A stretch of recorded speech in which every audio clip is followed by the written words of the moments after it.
to? Hindi po. Nararamdaman mo to?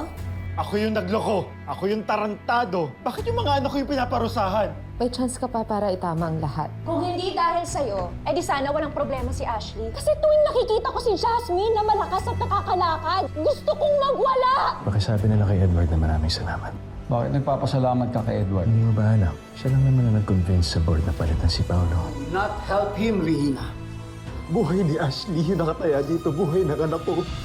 Dahil wala kang puso! Gusto mo malaman kung bakit? I want to know! Hindi ako tutulong sa taong hindi naman dapat naging parte ng pamilyang ito.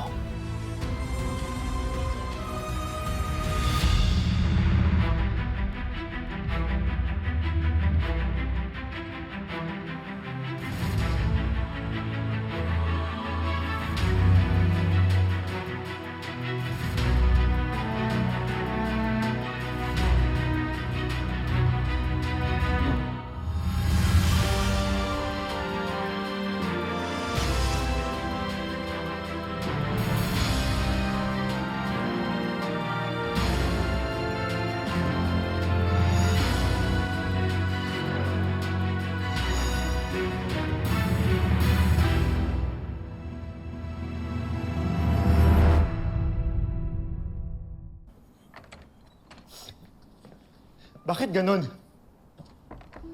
Ako yung nagloko. Ako yung tarantado. Bakit yung mga anak ko yung pinaparusahan? Alam mo, sana ako na lang eh. Paolo, tama na. May chance ka pa para itama ang lahat. Di ba ginawa mo ang lahat before para kay Jasmine?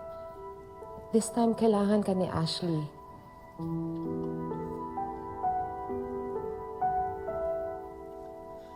Ama ka. Hindi ko pababayaan ng isa ko pang anak. I won't let her live the rest of her life in a wheelchair.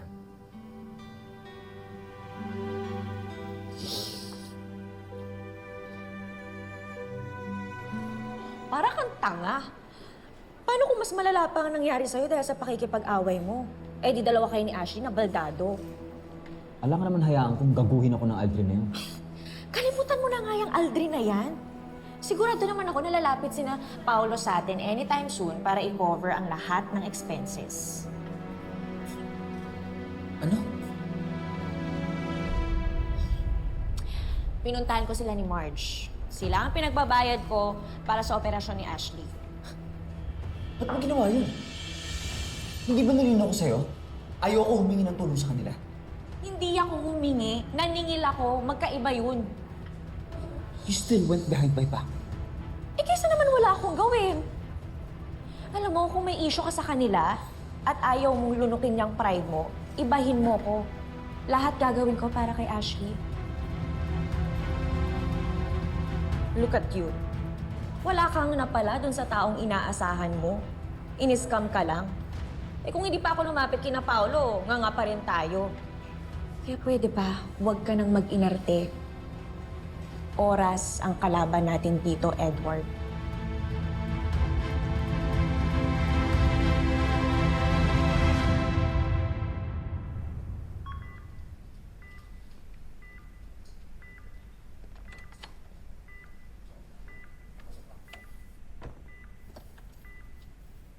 Hey Ash, may surprise ako for you.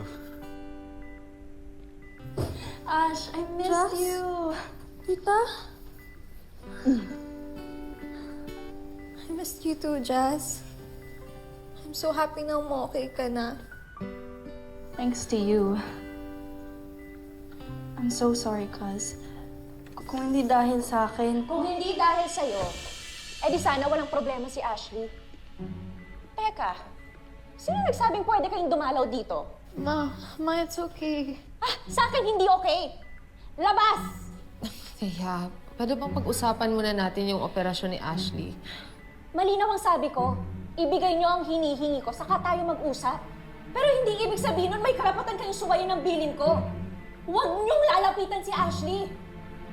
Sorry po, I'm sorry. Kaya gusto lang dalawin ni Jasmine. Wala akong pake! Sander, ilabas mo na nga itong mga to. Baka mas lalo pang uminit ang ulo ko eh. Let's go na po.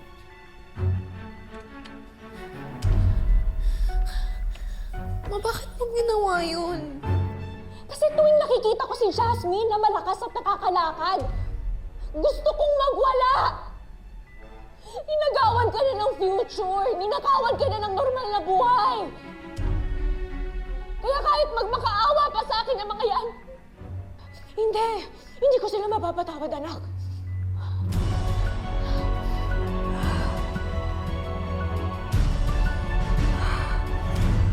Sir Greg, bakit niyo po kami pinatawag? Kakakausap ko lang sa investigador. Hindi pa rin nila malocate si Yoli. Diba, close kayo sa kanya nung nandito pa siya? Baka may ideya kayo kung saan nagtatago ang walang yang yon. Sir, promise ho, wala daw ho talaga kaming alam kung nasa po siya. Simula nung nawala ho si Manang Yoli, wala na ho kaming contact sa kanya, sir. Nag-aalala na ho kami sa kanya, baka ano na nangyari. Tandaan niyo. Sinunog ni Yoli ang buong bahay with all three of you inside. Kung napahama kayo, kahit isa sa inyo, siya ang may kasalanan. Kaya kung ako sa inyo, I would speak kung may nalalaman ako. Huwag niyo siyang pagtakpan! Wala po talaga kaming idea. Sir, pasensya na po.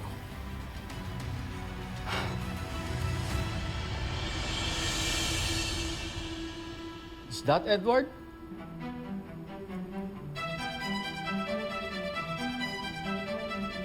Ay, naku, anak. I'm so sorry to hear about Ashley. My poor apo. She doesn't deserve to suffer. Napakabait pa naman ng batang yan at napaka-selfless. Ma, kailangan niya nga maoperahan agad eh. Kung may pwede lang ako hingin ng tulong, hindi ko na kayo sustorbohin pa. Pero, Ano ka ba? Mama mo ako at apo ko si Ashley. I will definitely help you, okay? You will not help him, Rihina.